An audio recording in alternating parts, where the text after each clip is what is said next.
galera! Tudo tranquilo? Bora começar mais uma aula? Para que vocês aproveitem da melhor forma, eu vou te dar algumas dicas. Antes de tudo, procure um ambiente adequado em que você se sinta confortável. Tenha cuidado com os ruídos, eles podem tirar a sua atenção no meio da aula. Ajuste o volume do seu dispositivo e dê preferência por ouvir o áudio pelo fone de ouvido. Pegue papel e caneta para fazer anotações ou utilize seu computador ou smartphone para marcar pontos importantes da aula. Utilize o chat nos momentos adequados e colabore. Sua participação é muito importante. Mantenha o foco e atenção na aula e lembre-se de que o caminho até a residência dos seus sonhos está cada vez mais próximo. Aproveite e bora pra cima!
Um diferencial importante que a Medway tem é a relação bem próxima, né, que os professores têm com os alunos.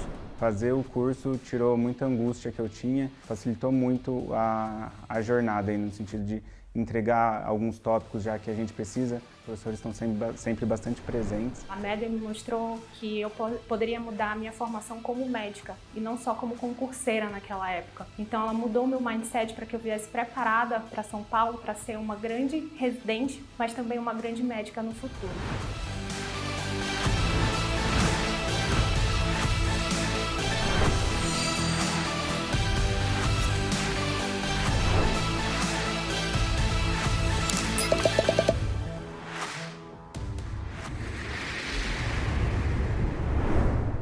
Fala galera, prazer inenarrável estar aqui com vocês nas nossas apostas do Albert Einstein, nesse evento sensacional que é a cobertura de provas da Medway, beleza?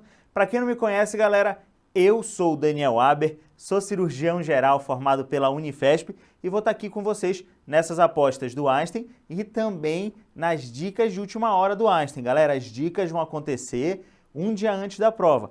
Para cirurgia, tem que acompanhar as nossas apostas aqui e as dicas também. Sucesso! Vamos começar, como a gente começa, né? Falando sobre como é cirurgia geral no Albert Einstein. Não como é a residência, mas como cai na prova. O que aparece na prova aí de acesso direto. O que a gente vê, galera, é que na parte de cirurgia, o Einstein tende a ter questões mais diretas, beleza? Sim, as questões são com alternativas mais curtas, só que os enunciados são variáveis. E quando eu digo enunciados variáveis, vão ter os dois tipos. Vão ter aquele tipo clássico que a gente chama aqui na Medway de raciocínio, que é o enunciado um pouco mais longo, um caso clínico elaborado, só que aí com uma alternativa mais direta. E a gente vai ter também, pessoal, questões mais de memorização, enunciados mais curtos, mas mantendo o padrãozinho de resposta direta. Sucesso! É uma questão com poucas imagens, galera. É uma questão não, né? É uma prova com poucas imagens, só que a gente tem visto isso mudar. Cada vez mais tem aparecido uma outra imagem aí na parte da cirurgia. Foi o que rolou no último ano, foi o que rolou em 2022, beleza? E aí, para quem não sabe, já conto uma fofoca aqui, foi que em 2022 toda a prova do Einstein de R1 toda a prova não, né? A parte de cirurgia, né? As 20 questões de cirurgia da prova de acesso direto, da prova de R1, foi extraída da prova de R3, galera. Foi extraída da prova de R3, por isso que a gente viu um padrão um pouco diferente do que a gente estava acostumado a ver. Tendência é que isso continue acontecendo? Minha expectativa é que sim, tá? Porque apesar deles terem extraído essas 20 questões aí da prova do R3 de cirurgia, não foi um nível extremamente elevado. Muito pelo contrário, tinham questões difíceis, como já costumavam ter, mas manteve o padrão de cobrança, manteve os assuntos que eram mais cobrados, sempre com aquelas questõezinhas que pediam o próximo passo ou a conduta definitiva. E aí, quando vocês estiverem diante de questões como essa, a dica que eu começo a aulinha de hoje falando para vocês é foco em entender o diagnóstico. Foco em chegar no diagnóstico. A questão não deve pedir o diagnóstico, tá? Não deve. A não ser que sejam algumas coisas específicas que eu vou falar aqui com vocês nas apostas. A questão gosta do próximo passo, gosta de saber o caminho que vai se seguir. Mas se você tiver o diagnóstico na cabeça, consegue chegar na resposta mais fácil. Sucesso! E o que vale a pena a gente passar o olho aqui nessa reta final, nessas apostas para o Albert Einstein, galera? Eu vou botar aqui em ordem do que é mais relevante, tá? Então a gente começa com cuidados pós-operatórios, vale também olhar trauma abdominal, abdômen agudo obstrutivo, cuidados pré-operatórios e trauma torácico. Esses são os assuntos que a gente vai abordar aqui na nossa aula de apostas. Daniel, seria legal olhar para tudo isso? Não no detalhe. Vem com a gente que aqui eu vou te dar a filigranazinha que é importante levar para a prova, que a gente acredita forte que vai cair, seja porque tem aparecido muito ou porque aparecia muito antes e está deixando de aparecer nos últimos anos e a gente acha que vai voltar com força. Beleza? E aí, para a gente organizar o raciocínio, pessoal, eu não vou começar com cuidados pós-op para só depois falar de pré-ops, tá? Vamos passo a passo.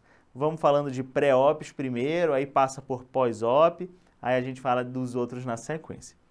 Sucesso! Então vamos começar com os nossos cuidados pré-operatórios.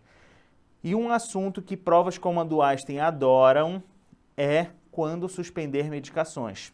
Sim, galera, a gente tem que saber quando suspender algumas medicações e a gente tem as mais clássicas, né? Quando suspender AS, 7 dias antes da cirurgia. Mas o que é importante a gente levar para a prova do Einstein?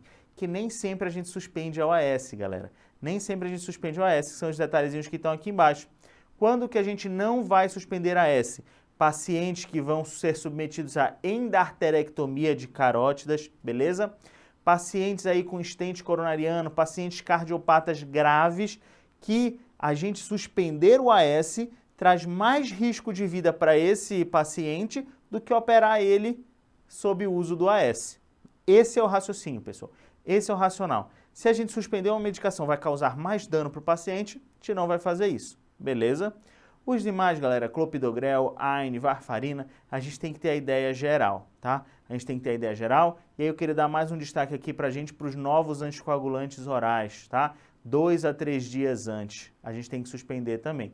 Hipoglicemiantes orais, a gente suspende no dia. E aí a gente está entrando numa vertente que é diabetes, que eu quero bater uma coisinha aqui com vocês. Não está nessa tabela porque eu decidi trazer verbalmente para quem está prestando atenção aqui com a gente na transmissão. Pessoal, hipoglicemiantes orais, diabetes, a gente sabe que suspende e vai cuidar desse paciente com insulina. Mas e aquele ser humaninho que está usando Victoza, Saxenda, Ozempic, os famosos análogos da GLP-1?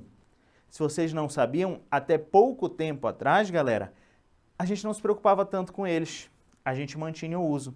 Só que sabe o que passou a acontecer? Porque aumentou demais a quantidade de pacientes usando essa medicação. Começou a acontecer que esses pacientes ficavam com o estômago cheio, porque é um análogo da GLP-1, que retarda o esvaziamento gástrico. Então essas medicações, liraglutida, semaglutida, elas retardam o esvaziamento gástrico e esses pacientes passaram a ser tratados como pacientes de estômago cheio. Pacientes de estômago cheio.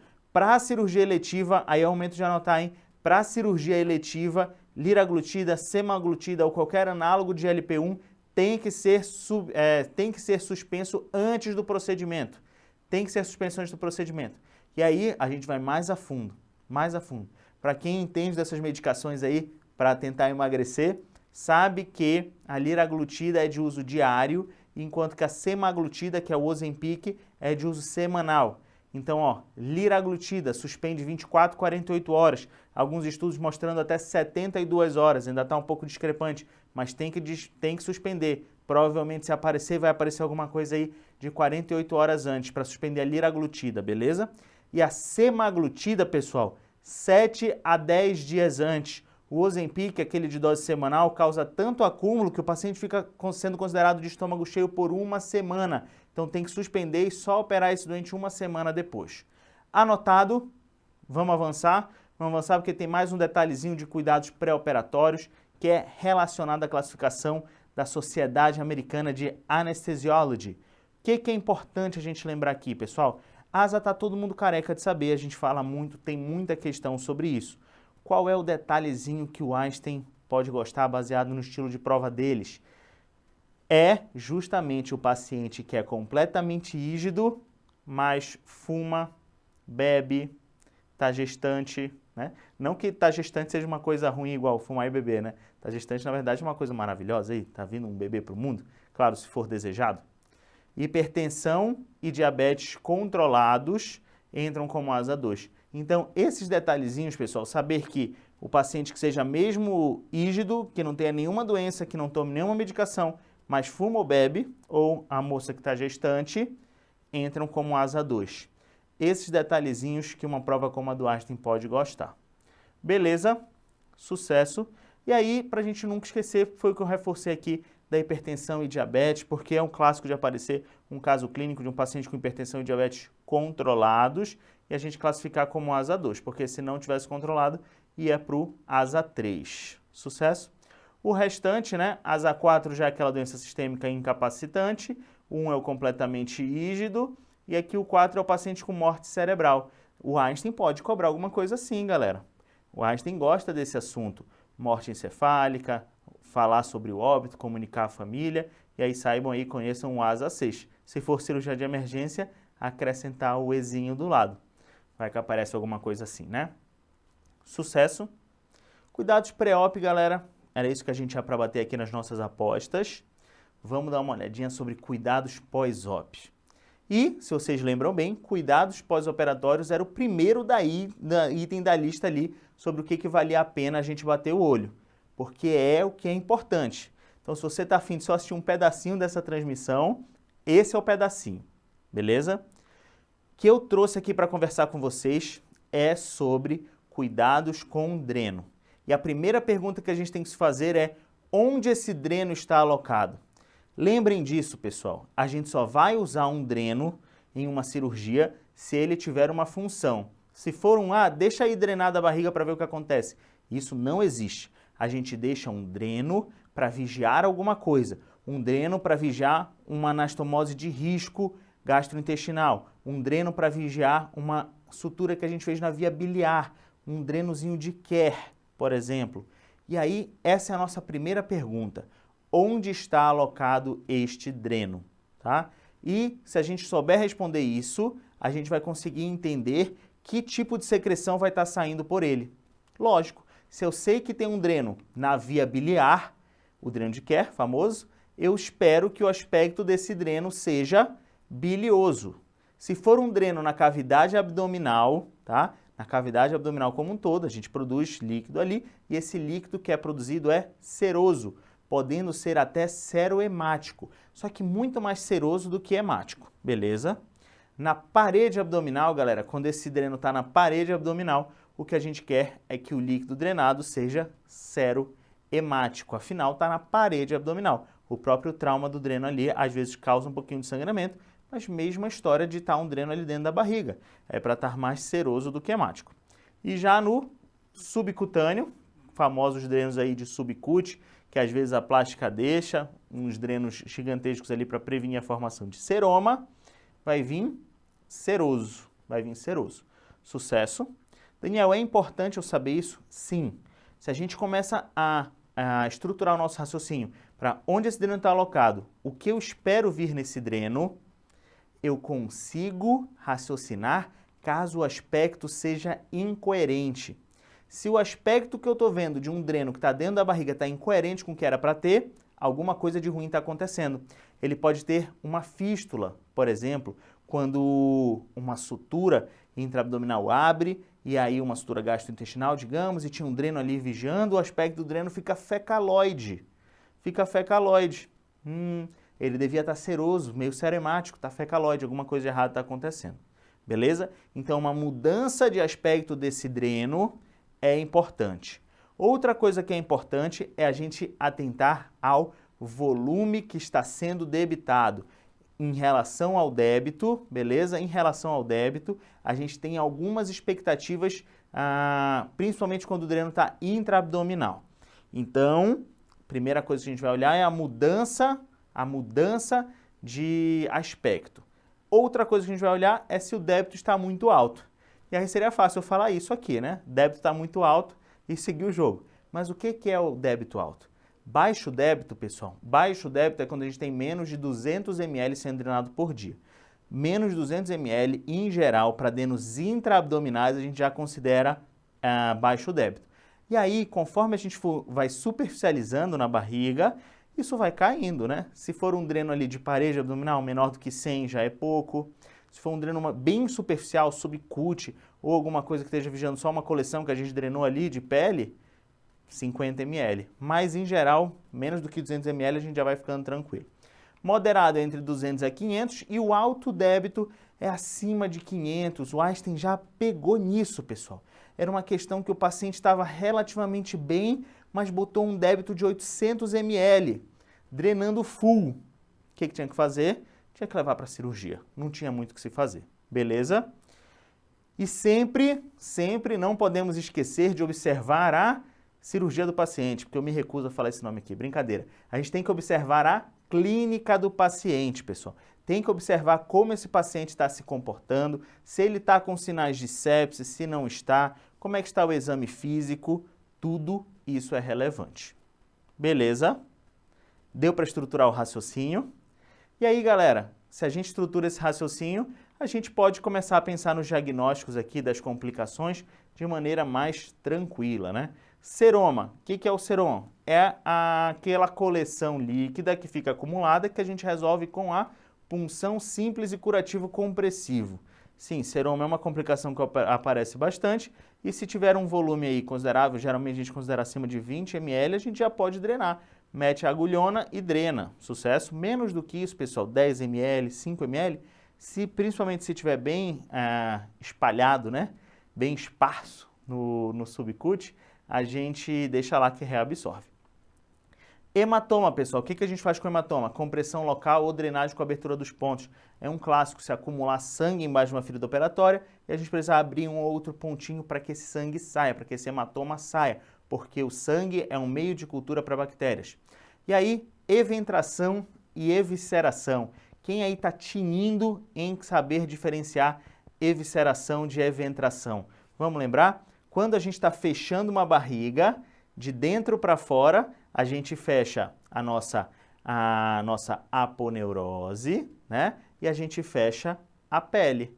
Se a gente fechou a aponeurose, fechou a pele e abriu só a aponeurose, se abriu só a aponeurose, a gente vai ter uma eventração. Abriu a aponeurose, mas não abriu a pele. Como é que a gente diagnostica uma eventração? Aquela água de terra saindo, aquela água de carne, na verdade. Nada mais é do que uma secreção serohemática um pouquinho mais turva. Água de carne, pessoal. Quando a gente deixa a carne ali no churrascão, descansando, que ela começa a soltar, é tipo aquilo, em grande quantidade. Então, eventração, abriu a aponeurose, sem abrir a pele, saiu essa água de carne em grande quantidade. Evisceração, abriu a aponeurose, abriu pele, tem alça para fora. Tem alça para fora. O que o UpToDate manda a gente fazer? Operar. Manda a gente operar. A gente sabe que algumas eventrações que têm uma abertura pequena da parede abdominal, a gente pode conseguir deixar ali esse paciente tranquilo, fazer um curativo e operar uma hérnia no segundo momento, mas o clássico de eventração e evisceração é operar. Beleza? E aí, era isso aqui que eu estava comentando com vocês, ó. Fechamento da parede, é o que a gente precisa fazer. Se a abertura for maior do que 50% dos pontos da parede abdominal, reavaliar a cavidade, mas tela absorvível. E aí, 2 pontos que eu tenho que destacar aqui com vocês. Tela, tá? Tela previne essas complicações, colocar tela previne, então se aconteceu a gente pode usar tela, e a gente tem que entender que isso aqui aconteceu por algum motivo. Às vezes era alguma complicação intraabdominal, por isso que se abriu muito, a gente vai ter que revisar toda a cavidade para entender o que estava rolando. Sucesso! Infecção da ferida operatória, bem de boa, se leve, sem celulite, abertura, limpeza, debridamento e drenagem, se grave ou celulite, antibiótico terapia. Abscessos ou fístulas, se nova peritonite, estabilidade hemodinâmica, surgery, ou se estabilidade, jejum, antibiótico, suporte nutricional, drenagem se necessário. E aqui, ó, a USP gostava muito de cobrar isso, e a gente sabe que o Einstein, ó, anda ali de mãos dadas com a USP. Lembrem-se, complicações intraabdominais, se esse paciente está bem, vamos seguir por esse caminho, suporte nutricional sendo fundamental. Beleza? Cuidados pós-operatórios, pessoal, muita coisa, tá? Muita coisa. Foquem nesses detalhezinhos, saber diferenciar a eventração de evisceração e lembre-se sempre, tela ajuda demais. Vamos para a próxima, abdômen agudo obstrutivo, pessoal. O que está fazendo a barriga ficar inchada, né? É a queixa do paciente que chega com a gente no pronto-socorro, ele chega queixando de distensão abdominal. E a gente tem que pensar nos diagnósticos diferenciais de um abdômen agudo obstrutivo. Trouxe 3 imagens de raio-x, como eu falei, o Einstein tem gostado de cobrar mais imagens, então imagens clássicas é o que começa aparecendo. Distensão de delgado, distensão mais central, com empilhamento de moedas, não podemos esquecer, tá? Se tiver alguma imagem um pouquinho mais próxima aqui da válvula ileocecal, uma bolinha aparecendo que saiu da vesícula por uma fístula colecistoentérica e aí desceu e causou um íleo biliar. Ilho biliar, não esqueça, causa distensão de delgado. Distensão de cólon, pessoal, distensão mais periférica. A gente tem as austrações, tá? As alças ficam mais calibrosas, não tem empilhamento de moeda, é tudo mais grandão, cólon distende mais. E quando o meso roda nele próprio, o mesocólon, o meso sigmoide, roda nele próprio, o que acontece? O volvo de sigmoide, imagem 1 invertido em grão de café. Se for tudo distendidaço assim, bem grandão, a gente pensa no volvo de sigmoide. Se for aquela imagem mais em vírgula, mais localizada à direita do paciente, aí a gente pensa mais no volvo de seco, tá? O volvo de seco não fica distendidaço assim não, galera, tá? O volvo de seco fica menorzinho, mas é um diagnóstico de exceção, não acho que vai cair na prova do Einstein. Ou talvez agora eu tenha acabado de zicar completamente, vai aparecer aí um volvo de seco na prova do Einstein, mas tá tudo bem porque a gente comentou aqui. Sucesso. Vamos avançar. Porque a abdômen agudo obstrutivo a gente tem que saber os diagnósticos diferenciais de acordo com as etiologias, pessoal. O que a gente tem que lembrar? E aí, no enunciado de uma prova como a do Einstein, costuma aparecer detalhezinhos assim. Dicas. Dicas que vão levar a gente a raciocinar para um desses diagnósticos etiológicos. Cirurgia abdominal prévia, a gente tem que pensar em brida. Existe brida sem cirurgia abdominal prévia? Existe, mas é super raro. Cirurgia abdominal prévia é o que vai aparecer na prova. Fezes afiladas, sangramento anal, neoplasia coloretal, tá? A gente lembrar bem, o que mais sangra é o cólon direito. O que mais afila as fezes, né, deixa elas mais afiladas, é o câncer retal, o câncer mais baixo ali. História de litíase biliar com cólica biliar de repetição, fazendo uma fístula, falei para vocês, padrão de extensão de delgado, íleo biliar. Abaulamento inguinal, hérnias. A gente tem que pensar se não é uma hérnia que está encarcerada, até mesmo estrangulada, causando abdômen agudo obstrutivo. Se paciente pediátrico, a gente tem que pensar em ileomeconial e intussuscepção intestinal. Intussuscepção intestinal com as fezes em geleia de framboesa, né? A gente vai falar disso já já, e o ileomeconial com aquela descarga lá que sai na sequência, parecendo que o bebezinho estava, coitado, sem fazer cocô há muito tempo, né? Que é mais ou menos isso. Pós-operatório de cirurgia abdominal, íleo paralítico. O intestino fica cansadão depois da cirurgia, não se recupera bem, não tem a peristalse como deveria ter. Paciente grave, UTI, séptico, chocado, síndrome de Ogilvy, pseudoobstrução intestinal, né? Pseudoobstrução colônica, pseudoobstrução colônica, o cólon distende pra caramba e aí não tem fator mecânico, lembra? A gente vai falar já já. Ogilvy se trata quando exclui fator mecânico. Paciente acamado em casa de repouso, fecaloma, tem que fazer o toque retal. Tudo isso aqui tem que fazer o toque retal, beleza, pessoal? Não se esqueçam do toque retal. O Einstein gosta disso, falar qual seria a próxima conduta. E às vezes uma coisa simples como toque retal é a resposta, porque a gente tem que excluir sempre que não tenha um cocôzinho durinho lá embaixo impactando tudo, beleza? E aqui é o manejo, galera, o manejo geral, né? O manejo geral é jejum, correção de distúrbios hidroeletrolíticos se presentes, sondinha nasogástrica em drenagem, analgesia e sintomáticos. Lembrando que se for obstruções mais baixas, a sondinha nasogástrica não vai ajudar muito. Porque o que a sonda nasogástrica faz? Impede que o ar deglutido se acumule no sistema gastrointestinal. Então, se for uma obstrução colônica, impedir que esse ar se acumule aqui em cima não vai mudar muito. Volvo de sigmoide, pessoal, o que a gente faz? Descompressão colonoscópica, se ausência de isquemia, isso é muito importante. O que acontece geralmente na prática, e o Einstein gosta disso, é que o endoscopista, né, o colonoscopista, vai entrar com o colonoscópio ali pelo reto do paciente, vai desfazer ou tentar desfazer o volvo. Caso tenha sinais graves de isquemia, como lesões hiperemiadas, às vezes ulceradas, ele vai falar, vai devolver o paciente para o cirurgião e falar, ó, amigo, não rolou, tá? Tentei fazer a descompressão colonoscópica, mas está bem ruim. Segue o jogo. Isso se a gente já não tiver detectado previamente com exames de imagem, uma tomografia, que aquela alça já tinha sinais de inviabilidade, como pneumatose intestinal. Sucesso! E aí, pessoal, nesses casos em que o paciente acaba sendo devolvido para o cirurgião, a gente faz cirurgia, né? A gente normalmente faz uma retossigmoidectomia, se possível com reconstrução primária, tá? Se possível com reconstrução primária. Existe uma conduta de exceção que era a sigmoidopexia, pouco utilizada, exceção para pacientes que não aguentariam uma retossigmoidectomia. Sucesso! Síndrome de Ogilvie, ó, a gente tem que excluir a obstrução mecânica e aí faz a neostigmina. Ilho paralítico, a gente pode ter uma conduta um pouco mais expectante, pedir para esse paciente caminhar, estimular a alimentação via oral ajuda, tá bom? Que é a alimentação enteral, né? Por via oral. E aí, na ausência, a gente está aqui, considerar introduzir dieta, era o que eu estava falando. Bridas, na ausência de indicações cirúrgicas, manejo geral, né? Qual é a indicação cirúrgica numa brida? Indicação cirúrgica numa brida é principalmente se tratamento conservador falhou em mais de 48 horas. Está tentando conservador a 48, 72 horas, cirurgia. Antes disso, segura com conservador, a não ser que no exame de imagem, na tomografia, a gente já veja sinais de sofrimento de alça.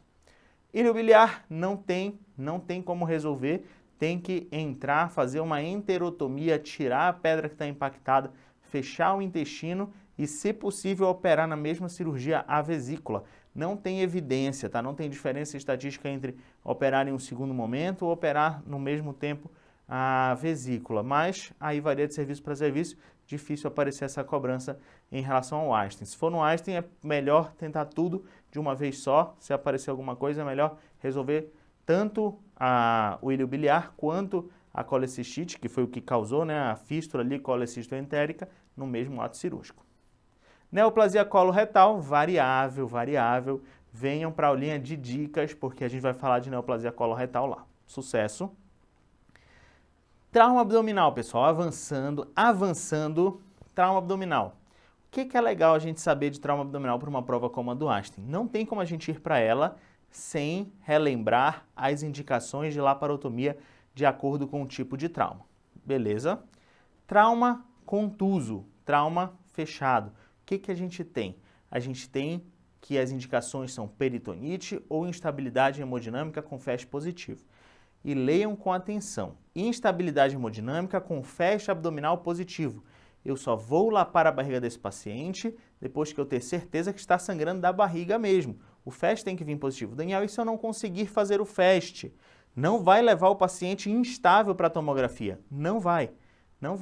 Se não tiver FAST, não tiver nada para conseguir fazer, existe a possibilidade do lavado peritoneal diagnóstico, mas é muito pouco utilizado, e aí a gente acaba lapando para ver se não tem nada sangrando. Sucesso! E aí, ó, alguns serviços de referência, mesmo diante de peritonite, esse é o detalhezinho que eu vou comentar com vocês, mesmo diante da peritonite, optam por fazer uma tomografia antes, mas o paciente tem que estar estável hemodinamicamente. Porque se ele está com peritonite, a cirurgia já está indicada, né? Mas se ele está estável, eu posso fazer uma tomografia para olhar como é que vai estar a situação lá dentro, né? O famoso exame físico multi-slice, para a gente olhar por dentro na tomografia e decidir a melhor conduta aí cirúrgica, melhor acesso cirúrgico, planejar o que a gente vai fazer. Beleza? Aí existem dois tipos, né? A gente tem duas formas, pessoal, de olhar dentro da barriga. Cirurgicamente, abrindo e olhando, passando uma ótica e olhando, ou pelo exame físico multi-slice. É sensacional. A gente adora fazer exame físico interno, né? Intraabdominal. Galera, ferimento por arma branca. E aí a gente já está entrando aqui na seara de trauma abdominal aberto, né? Aqui o fechado contuso, aqui o perfurativo, ou seja por arma branca, seja por arma de fogo. No por arma branca, a nossa indicação segue, né? Instabilidade hemodinâmica, só que aí começa a ter outras complicações, como evisceração, peritonite ou empalamento. Já do por arma de fogo, galera, tiro na barriga, se não rasgou uma alça, alguma outra coisa pegou. Se foi tiro na barriga, perfurante ali, abdômen anterior, galera, maioria dos casos vai ser submetido à laparotomia, tá? 99% aí vai ter alguma lesão que vai precisar de correção cirúrgica. Só não está indicado num primeiro momento se trajeto sem violação do peritônio, de raspão, lógico, aí não é tiro na barriga, é tiro quase na barriga, ou se o paciente estiver completamente estável e se foi um centro com cirurgião experiente, recursos à disposição, uma UTI 100% do lado do centro cirúrgico, que aí você consegue manejar e aí tomar as melhores decisões para evitar uma conduta cirúrgica. Mas, clássico de prova, tiro na barriga, que furou a barriga, é cirurgia. Só isso de trauma abdominal? Não. Queria trazer aqui um assuntinho, galera, que às vezes a gente está negligenciando porque tem aparecido menos. Mas se aparecer no Einstein, se aparecer a gente não pode errar, tá? Vocês lembram das zonas de retroperitônio intraabdominais? A gente tem as zonas 1, 2 e 3. Vocês lembram que essa divisão é de acordo com os órgãos que estão ali, pessoal? Com os órgãos que estão ali, ó. Na zona 1 tem pâncreas, tem os nossos grandes vasos. Na zona 2 a gente pega um pouquinho das alças colônicas, a gente tem os rins, tem as suprarrenais. E aqui na zona 3, mesma coisa, galera.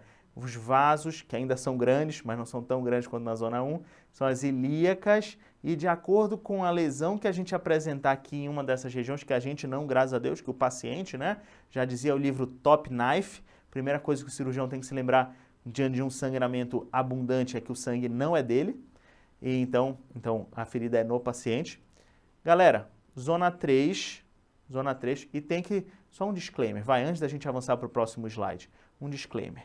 Ele tem que se lembrar que o sangue não é dele para manter a calma e operar da melhor forma possível. Top Knife. Se você gosta de cirurgia, tá aí uma recomendação sensacional, livro Top Knife. Bom, o que a gente vai fazer com essas zonas aqui, galera? Com essas zonas de reto peritônio? De acordo com o tipo de trauma também, penetrante ou fechado, a gente vai ter uma conduta diferente. Olha só, se for um trauma na zona 1, aí tá tranquilão, a gente explora sempre, né? Tá tranquilão entre aspas, tá tranquilão para a gente levar para a prova, porque para o paciente está complicado. A gente vai ter que explorar de forma cirúrgica sempre, porque tem grandes vasos ali. Uma facada na aorta, mata. Uma facada na cava, mata. Se o cirurgião não abrir e corrigir, o paciente não vai sobreviver e viver a vidinha dele, beleza? Na zona 2 e na zona 3 a gente começa a ter diferenças de condutas. Porque, pessoal, se for trauma penetrante, ou seja, perfurou, né? Na zona 2 a gente vai ter só cirurgia se hemorragia ativa ou hematoma em expansão. Só que na zona 3, galera, na zona 3, perfurou, é perfurante, é penetrante. E tem vasos gigantescos ali que sangram demais. Tem que explorar para resolver, senão esse paciente vai sangrar até morrer. A não ser que tenha sido trauma fechado. Se for um trauma fechado na zona 3, aí a gente não explora. Aí a gente deixa a própria pelve do paciente conter aquele sangramento e podemos até dar uma forcinha, fazer um tamponamento pré-peritoneal. Lembra? Trauma de pelve, principal causa de sangramento é venoso, então a gente começa com tamponamento pré-peritoneal. Ou angioembolização, se tiver o famoso blush aí, se o paciente estiver estável, a gente tiver um blush, começa com angioembolização.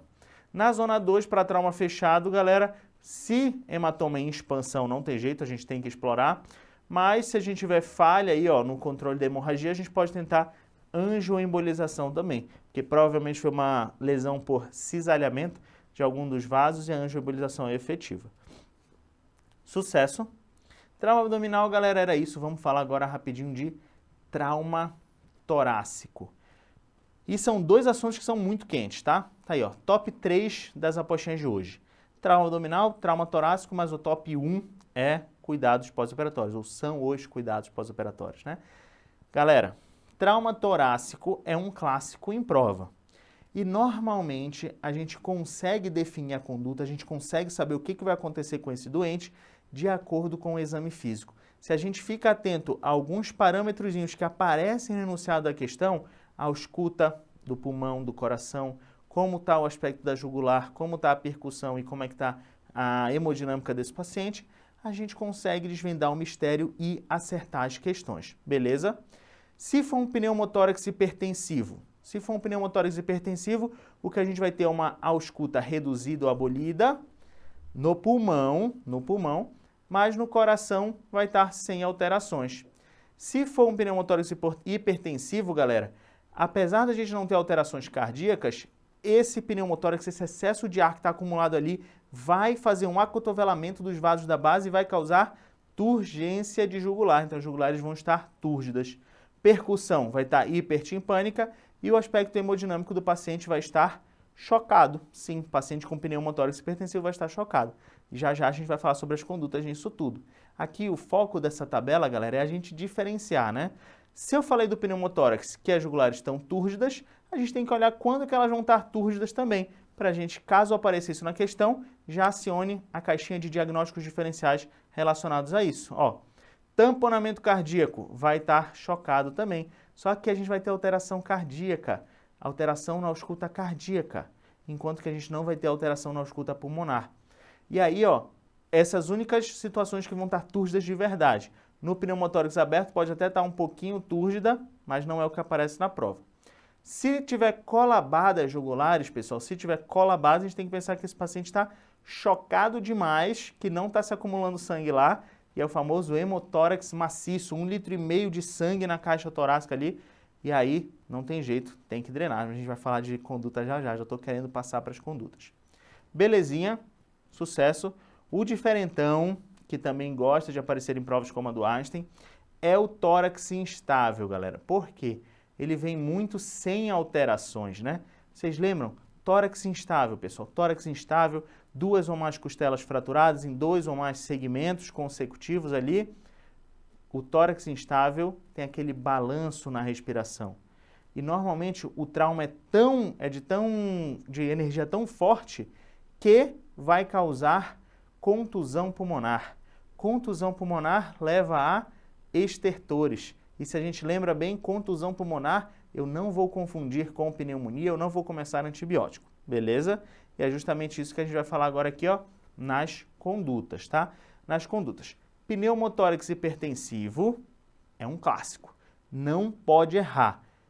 Toracocentese de alívio. Essa é a conduta imediata no pneumotórax hipertensivo. Toracocentese aonde? Segundo a TLS, preferencialmente no 5º espaço intercostal, a gente drena e resolve. Conduta definitiva, drenagem de tórax, tá? E a maioria vai seguir esse raciocínio, galera.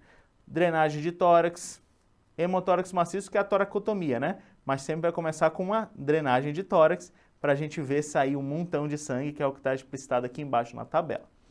Galera, pneumotórax aberto, tá? É o que tem a conduta diferente do curativo de 3 pontas.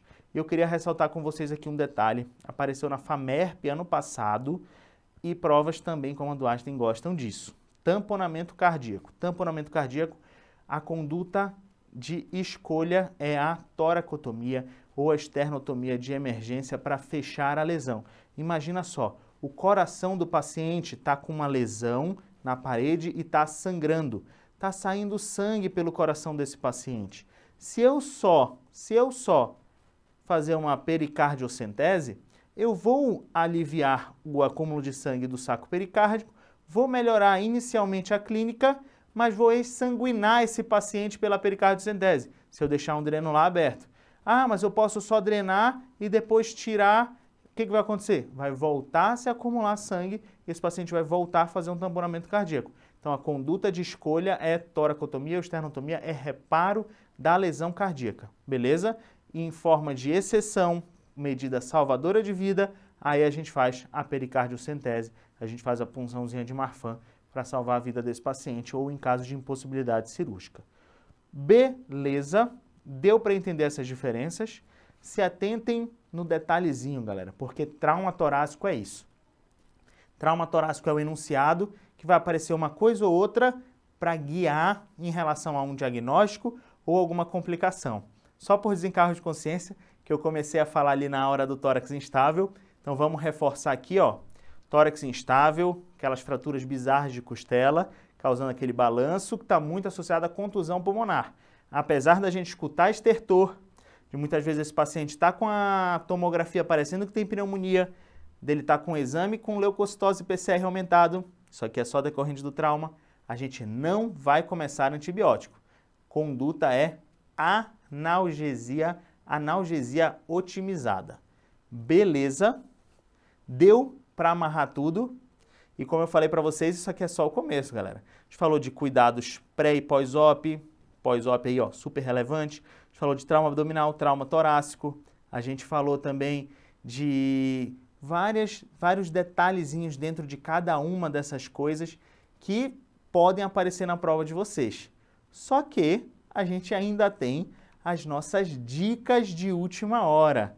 No dia antes da prova, galera, começando às 14 horas, que não é para ninguém ficar à noite virado não, que isso não é normal. Normal é a gente usar o comecinho da tarde ali, para a gente ter as nossas dicas de última hora de todas as especialidades, e eu preparei com muito carinho a de cirurgia, tem muita coisa importante, vou dar 2 spoilers, tá? A gente vai falar de alguma coisa de abdômen agudo inflamatório, uma doença que tem aparecido muito, e alguma coisa de câncer, que eu já até falei um pouquinho aqui nessa aula.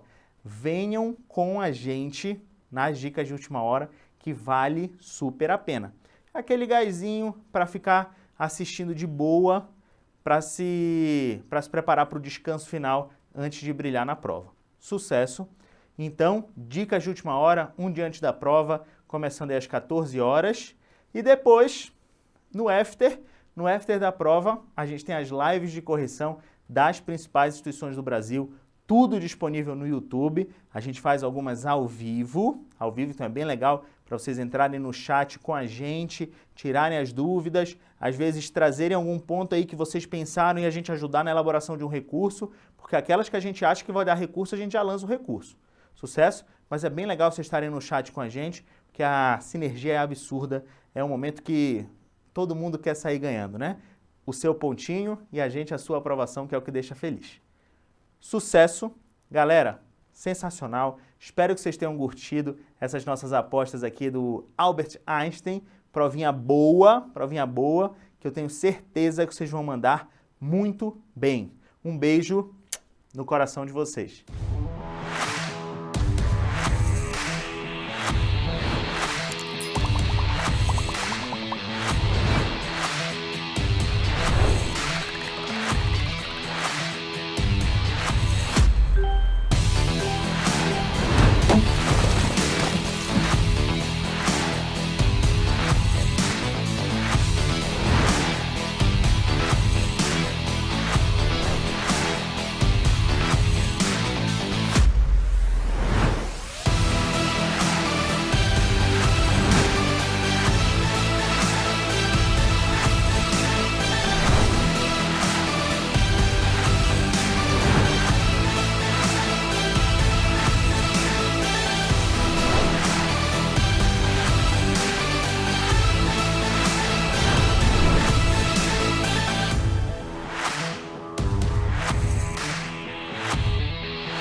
Um diferencial importante que a Medway tem é a relação bem próxima, né, que os professores têm com os alunos.